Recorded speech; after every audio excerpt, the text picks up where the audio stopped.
I think the mindset is shifting that you can only be digitally native online and only sell really digitally native products, right? So like smaller opening price point furniture that's less expensive in our case. Like I think the customer is going to go online and they're going to feel comfortable like buying things at all different price points.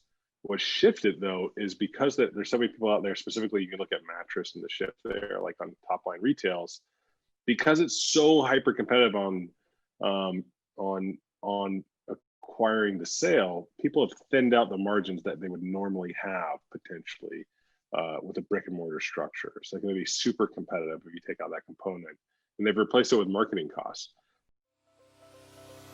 Welcome to eCommerce Deep Dive, the show where we explore e-commerce business strategy and the future of shopping online. Your host is John Giorso, founder and CEO of Orca Pacific, a full-service agency dedicated to growing brands on Amazon. Every week, John talks shop with the biggest players in retail and e-commerce. For today's episode, John talks with Dan Stack, Vice President of National Accounts and Strategic Partnerships at Ashley Furniture, the world's largest furniture manufacturer. Dan lays out how shifts in consumer behavior due to COVID-19 are impacting the home and furniture category. He and John discuss challenges and opportunities for premium home brands online and new opportunities for big legacy brands to step ahead of their digitally native counterparts. Thanks for listening. We hope you enjoy the show. Dan, welcome to the show. Thanks so much for having me, John. Yeah, absolutely. So, Dan, would love to maybe just start off with your title. It's a fairly long one at Ashley Furniture, and then right. On your history would be great. Yeah, absolutely. Thanks again for having me, and I always look forward to doing this with you and your team. So my name is Dan Stack. I'm the VP of National Accounts for Ashley Furniture and Strategic Partnerships. So I kind of partner in 3 different divisions within our organization.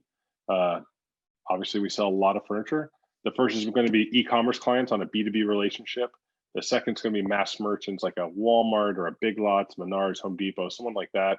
And then the third is I get to craft unique partnerships for our organization between non-competing brands. So more on the marketing side and promotions. I've been with the organization for almost 4 years. Before that, I would say the main part of my career, I was really focused around performance-based marketing. So I did a lot of affiliate marketing, lead generation, user acquisition models. I did key things for Amazon, Zulily, Living Social. Groupon was a big client of ours back in the day. A lot of credit report stuff, but just getting people into their funnel and sending good traffic and converting it, which was essential because what it did is give me a really strong backbone to understand the evolution of e-commerce, but more so, how you're able to market stuff specifically between paid and earned media, So I got into it before everybody was super focused on reviews and their counts and how many stars they had. And then as that kind of evolved, everything that we had developed for organic SEO, earned media, and then the paid media side of it just kind of complemented it to shift into e-commerce. So the delta there was really understanding and learning product development, and then the supply chain thing, which is really the key to success in e-com. So yeah. Awesome. Well, I know you have a super unique perspective on the industry. Maybe just kind of starting out, what's your headline on e-commerce as a channel, especially as it relates to let's just say the home category. Will kind of really zoom out. Home category and e-commerce. Where do things stand? I know it's been a big year. Lots of people are spending a lot more time at home than they thought they would be, and looking to, redesign their living room or replace that fan that they've been meaning to, those types of things. But what's the state of the union there? Yeah, no, I would say there's an inverse relationship directly between tourism, travel, hospitality. Really, you've seen a trend down, and there's an inverse relationship over the last 6 to 8 months with home spending. I mean, we've all seen the incredible story that Overstock and Wayfair has exhibited on their stock prices, but also, the big box retailers also with Walmart and Lowe's and Home Depot. So, I think you've seen a significant shift when it comes to how the consumer is going to shop. I don't think they go back necessarily. I think the companies that are really smart on the omnichannel strategy will have ancillary benefits, but the digitally native brands, they just had an absolute gift given to them in an odd way over the last couple of months when it comes to your user acquisition model. And you've seen it in all the reports that they've just had so many users outside their normal demos. And really, like, the levies have been sieged when you look at all the different folks that are online shopping now versus in the past, which is kind of sounds like a cliche to say because they had pretty significant saturation, but they've definitely seen exponential lift on their growth rates since the beginning of COVID. Yeah, and you mentioned something kind of offhand there, which is you think it's going to be sticky. I agree, but I will say that's still a somewhat kind of controversial opinion, I would say. Maybe the jury's out. Can you give a little more color on kind of why you think, I mean, maybe I should clarify. Do you think people are going to stick around in the same numbers that they're here today with e-commerce, like post-vaccine, post-COVID? So a few things, right? I think like the saturation stays the same. So let's just say X amount of users are going to shop online for X amount of products. Like that mix doesn't change. Like, I don't think people are going to go, oh, I can't wait to go back in the store. There'll be some delineation on it without a doubt. What will shift is, like, you're not going to always have all these tourism dollars just funneling into the home. Yeah. You know, like that's not a forever solution kind of deal. So yeah, that makes sense. So you think that the general kind of channel shift is going to be the same. Yeah. But not everybody's going to replace their sofa once a month. My office is like a key show of like what's weird about working at home. Like, yeah. I just realized in my daughter's little school chair, she set up like her dolls on it for school, it's right there. Eclectic mix. Yeah, it's a very well. This is not. Yeah, I was gonna put the screen on, but it's a thing. But I'm home all the time. I didn't even realize this. I usually sit at my kitchen table, but I needed to change it up today because our kids are home. Yeah. And I go into one room and I just said, I was like, it's time to redo in this room. Like, I didn't just graduate school and even to step it up. Well, folks have been doing it. I mean, it's called nesting, right? And so you're spending a ton of time. It's very high stress. And for us, it's been cathartic at times to just kind of work on something in the home. Sure. Versus because you can't go anywhere else. And I don't think, sporting events aren't necessarily opening up again. There's been punchy opportunities open up depending on where you live in the United States right now. Like, they're gonna have a significant governor on it still, I think, for the next 6 months. I agree. So then, COVID aside, we talked a little bit before the show about the challenges that kind of big legacy, widely distributed brands face. If you're starting a new beef jerky company, you have 10 SKUs and you're in 2 channels, your website, Amazon, you can kind of get away with stuff that, if you're a large brand that's been around for 70 years and you have 7,000 SKUs and you're distributed everywhere, things get a little bit more challenging. Talk to me about some of the strategies that kind of you believe in when it comes to big brand, large catalog, companies. First of all, I've consulted for a beef jerky company before that is exactly in that boat. And there's a shame shift. There's an interesting shift. I read a book about it a little while about good profit. And as you grow as a business, you have to make strategic decisions to have that in your portfolio, specifically when it comes to your revenue mix. And I would say there's exponential focus on it the larger you get. But the small guys need to be thinking about it also. But I think the mindset is shifting that you can only be digitally native online and only sell really digitally native products, right? So like smaller opening price point furniture that's less expensive. In our case, like, I think the customer is going to go online and they're going to feel comfortable like buying things at all different price points. What shifted though is because there's so many people out there, specifically you can look at mattress and the shift there, like on top line retails, because it's so hyper competitive on acquiring the sale, people have thinned out the margins that they would normally have potentially with a brick and mortar structure. So they're going to be super competitive if you take out that component, and they've replaced it with marketing costs. Back in the day, it wasn't unusual for a couple to spend $5,000 on a mattress.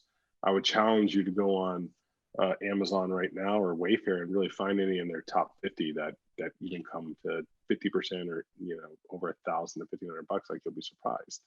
And so the customers, like, habits have shifted. It's gone to a much more competitive channel where everybody can compete. You don't have to depend so much on brand equity, and it's really disrupted what they're buying online. But they still want better stuff online. So the key to the game is, how are you kind of everywhere? Like, how do you occupy all streets? And that's the challenge, especially when you look online, and how hyper competitive, I would say the big three with Walmart, Amazon, and Wayfair are, specifically like on their pricing strategies. Yeah. So it's a tricky thing. So, I mean, do you believe in product differentiation between channels? Is that something you're a fan of, or do you think it doesn't actually kind of solve this issue? I'll tell you this, like, you should think about it from day one. Like, that has to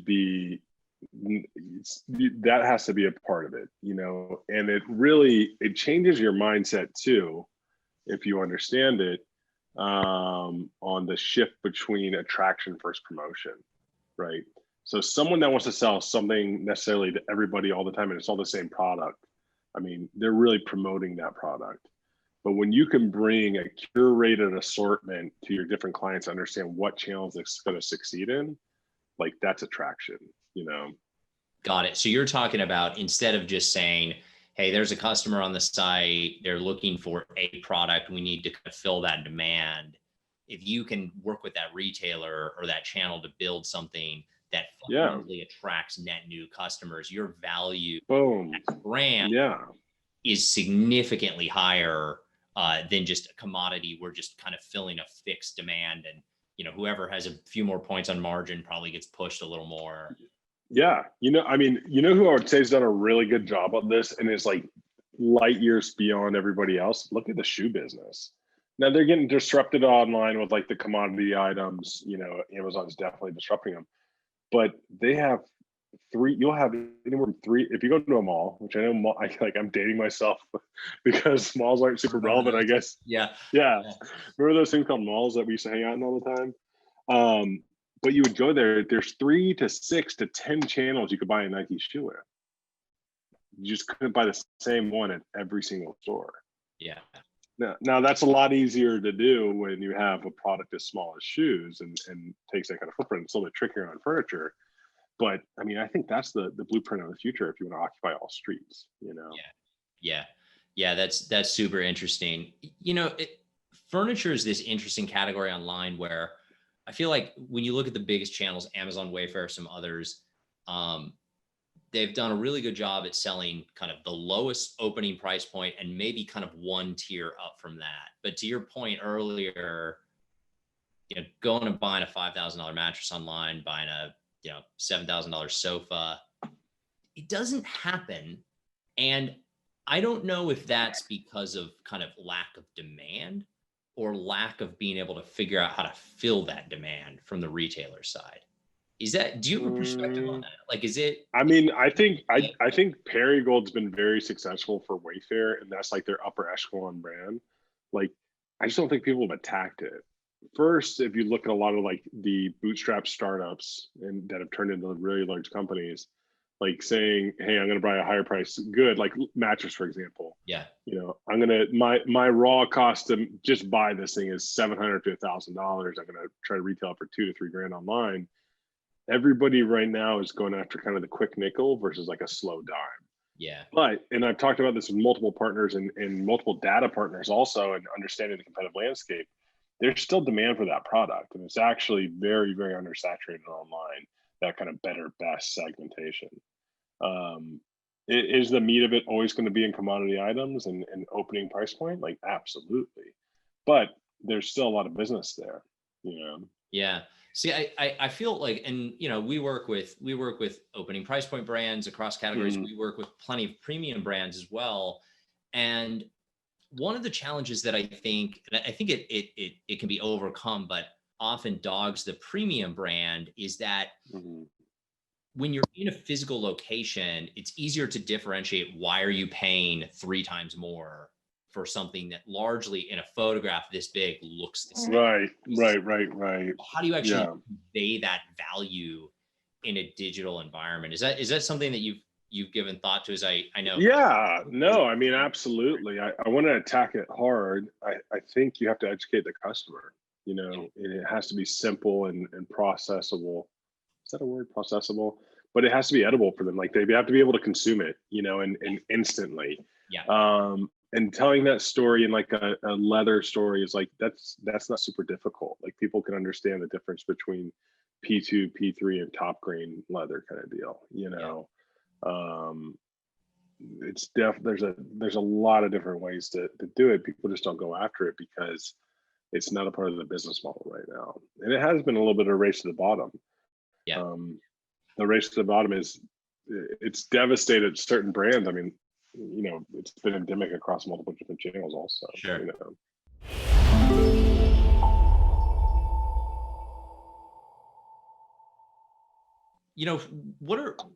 Where do you see then the home category going with regard to e-commerce over the next like 2 or 3 years? What's 3 years from now? What's the biggest difference between today and in 3 years, in your opinion? I think you're going to see there's been a lag in speed to the consumer due to the lack of forward positioning in the supply chain system. You mean literally just shipping speed, how many days it takes to get it?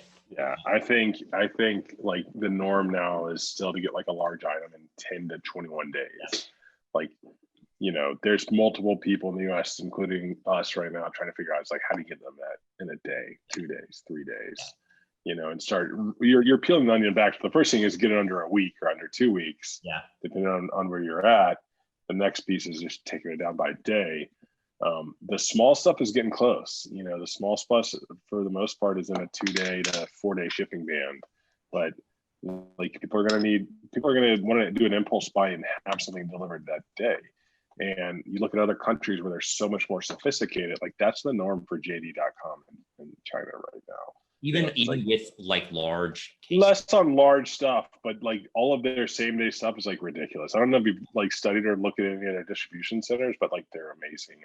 Our CEO went over and showed us some stuff, but they have literally a receiving side of a huge let's say like 1 million square foot facility where they're taking in normal semi trucks. And then on the other side, it's like a swarm of scooters where people are pulling up the bays and they put a crate on the back and they've got the phone app on their scooter and they're taking off. Like, yeah, I mean, that's the next step, right? So it's going to be interesting where there's a bit of a Cold War right now. Amazon pulled out of the FedEx partnership for the most part, right? They're utilizing the post office and the UPS also, and then they're building out AMXL. Like, what does that mean long-term on that distribution space? It's a bit tricky for that landscape right now because Amazon can afford to go buy 50 757s for freight, and just keep going after it. So I think it's going to be interesting to see how that ends. Amazon did come out with an article or with an announcement recently about their micro DC strategy, where they're going to put like over 1,000 spread throughout the US, which I think is going to be fascinating. Yeah, I think you'll see other partners follow suit on that. So furniture is going to get to them quicker. I think you're going to see a momentum shift on the quality aspect of furniture. People are going to really start designing stuff in mind with the transit versus 100% use, right, in looks. So got it. That's something where the digitally native guys kind of got ahead of it. You look at like what I keep going back to mattress, but you look at like what Casper and Purple and all these disruptors did with a bed in the box that should be a small parcel for the most part. You're going to see that trickle down into other categories, and it's going to be significant. Interesting. So product really, like from the ground up, being built to kind of thrive in an e-commerce. Totally. The engineering of it's going to be amazing. Like I'm picturing in my head how you can vacuum seal a sofa, but I'm sure someone will figure it out. Dude, you can do it. I can put it that way. Like it's around the composites and all the fun things that they're working with and experimenting right now, just in our R&D lab, is simply remarkable. So that's super interesting. Anything else that you kind of that you look forward in terms of big changes? I guess maybe a spin on that. Any channels or marketplaces outside of the big obvious ones that you're kind of excited about or keeping an eye on, or do the big you got to go to where the puck is going, right? Yeah. Yeah. But I have not seen a channel really get on and disrupt yet, outside the big 3.5, right? So I would say Amazon, Wayfair, and Walmart, right? And then you got to give Overstock some credit there. What we haven't seen is all of the reskins, is what I call them, of Alibaba, right? So in essence, the base engine is the Alibaba ordering system. And they've got, like Wish.com, I think is a good example. I'm sure they have direct integration with suppliers, but the gist is something super cheap that you're going to buy overseas. It's going to take 3 weeks. Like, we haven't seen that gain relevance in the US yet for larger items. And so I think that's going to be very disruptive, because what you're doing in essence, and what this is giving you capability to do, is create an on-demand factory, right? And so completely eliminating it. And if you look at the furniture market as a whole, there is a large swath of brokers, people that are not manufacturers like Ashley Furniture, that do their thing. They're incredible engineers and design experts that make beautiful stuff. They do a lot of private label work for the big guys, but that's their skin in the game. Well, if you have fashion forward designs overseas already in a consumable format online from the factory, like, what stops you from waiting 2 or 3 extra weeks? Save money potentially. Get half off or something. Half off, totally, dude. Yeah. Wish is like, and we don't do any business with Wish, but it's been a fascinating thing to watch, because it's probably like, it's just a platform that the majority of people don't even know exists. Like, the majority of consumers still don't know exists, but they do a huge amount of volume. Huge. They're like literally almost the size of Wayfair. And and it's profitable, and it's just so unique. That guy, we do a little bit of business with him. I want to go on meet with him so bad once COVID is done, because I just want to sit there and absorb the genius they are. But they took it to the extreme, man, because what they realized was it's a little bit easier. The main price point form is $10 and under. Amazon does not do well at $10 or under. Yes, which is unique to me, and I don't really understand that, because the backbone of their system is like a book transport system, right? So like smaller books. So the fact that they're not doing really, really well at the cheaper stuff doesn't always, make sense to me. But at the heart of it, which is a user acquisition model, as they are so good at getting people off social media into their funnel and then just remarketing, and they're eventually going to make $1 on them, which is different than a lot of their competitors, because they're looking at an instantaneous, very high cost acquisition, got to get a quick conversion. And Wish is just completely disruptive. Now, there's a couple other ones out there just like them now that I've seen. That I'm a fan of. I mean, it's a different customer too, right? Like, someone who's willing to wait 3 weeks for a cell phone case because they could buy it for $1.99 is a different customer. I mean, it fundamentally is someone who's, in a lot of cases, kind of looking for the absolute best price, and they're willing to actually trade maybe brand quality and convenience, which is like what Amazon's built their model on. Yeah. To just wait 3 weeks, that's fine. I'll get this, what I would have paid $6 on Amazon for, I'll get it for 99 cents. So, well, you would think it's like, maybe there's a yin and the yang there, right? So like, you look at it on Amazon, like, pricing is super important, reviews are super important, speed's everything, right? Sure. So you have that Prime badge, you're going to win more times than not. Like, there's the yang to it also, I guess, right? So it's like, it's super, super cheap and you're budget conscious. And I think paying extra for that speed sometimes is a luxury that a lot of people take for granted. I mean, think about it now. I mean, you have how many millions of people still out of work in the US? There's definitely an impending recession from this. Like, we're not getting, it's not this easy, there's something's going to happen. I mean, fingers crossed, nothing too bad, but it's not going to be an easy exit regardless if you do another stimulus. So I think being super, super conscious of price is going to be more relevant in the future. Yeah. I think that's super interesting. Anything else, Dan, that's kind of Man, what are you? I want to pick you. You're the maestro, man. You have your hands in your beak in many buckets. So I would love to know, what are you seeing trends wise with the big guys? Where are their eyes at as we're exiting COVID? And man, any of the hot kind of touch of don't do this. Give me an example of that. Man, that's a big question. So I think for me, something I've been focused a lot on, and mostly because Amazon's been focused on it, right? Like we're inventing less than we are like just trying to be at the cutting edge of where Amazon's at and kind of, follow very closely. But I think one of the big initiatives for them that you're seeing a lot of very specific kind of extensions of is really finally putting real effort, focus, and resources into being a platform where people browse and shop and discover and not just purchase. Like, still obviously want them to purchase, but going higher funnel in a real tangible way.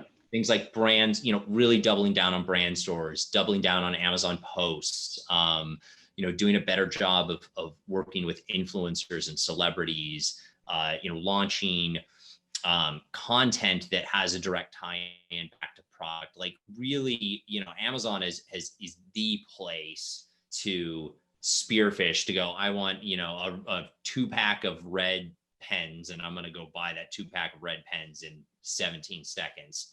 But now being a place where you can still do that, but you can also be bored on your lunch break and actually shop and discover. And they're still, I would argue, like really early days there, but there's some kind of real stuff that they've done lately to push more in that direction. So that's something we're thinking a lot about. We're putting effort behind as Amazon rolls out more opportunities really for brands to play in. I don't know if that's something that you've been kind of. No, I mean, I think, we're looking at all of it's hard with some of them, but really consciously thinking through the shift from transaction to user experience is important, and it's like, at one point you got to grow up a little bit and stop worrying and obsessing nonstop over immediate returns and immediate gratification, and just maturing as an organization. And we're going through that transition right now with all of our partners to think that through on many, many different fronts. Specifically, what does product development of the future look like to appease the customer online? There's a monster focus on it there. Without a doubt, how we're positioning our brand on all of our channels is front of mind. The Amazon store is an interesting feature to me. I don't think it's there yet, but it's going to be. As a microsite. As the microsite strategy, like, it's a no-brainer. And we have a beautiful store that our team does an incredible job on. But getting out of that, forever all I thought about is just that experience off of Google to a PDP, and getting that conversion on the spot. Well, it's a lot bigger, and thinking through an advanced, interstitial strategy there, and how you're flowing traffic and making sure you're trying to acquire the right kind of customers. Like, that's the next level stuff, So. Yeah, for sure. And I still think that, I mean, and this is like, I've drank the Kool-Aid a little too much, but I really do look at, even from a data perspective, like the opportunity on Amazon that like is in front of most big national brands is really still underutilized, because all they do, to your point, is they look at the immediate ROI. If I spend X, how many products do I sell? Like, what is my return? And of course, like, that's part of it. You want to know what is your actual immediate ROAS.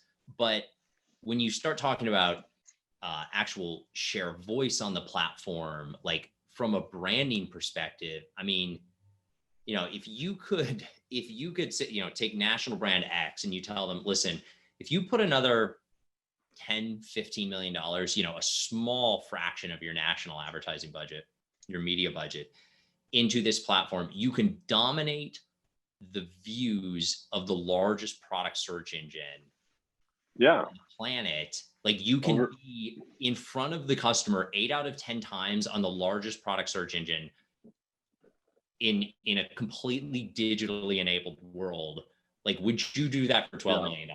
And like, that's a hard, like, it's a clever way to say it. It's harder to do in practice, obviously, which is why it's not happening that much. But there's a real opportunity there for brands to still kind of slice off what is ultimately a small piece of a media budget, and to just absolutely box out their competition. And most brands, it's hard to disassociate a transactional opportunity with a branding opportunity.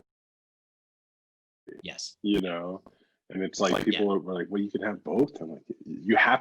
We met with our CEO, and he's so brilliant. And I told him, 3.5 years ago, I go, dude, at one point, all of your customers for your brick and mortars, the first place they're going to go is on certain e-com channels. And having a accurate, beautiful catalog and representation on there is going to be one of the most important things in marketing that you can do.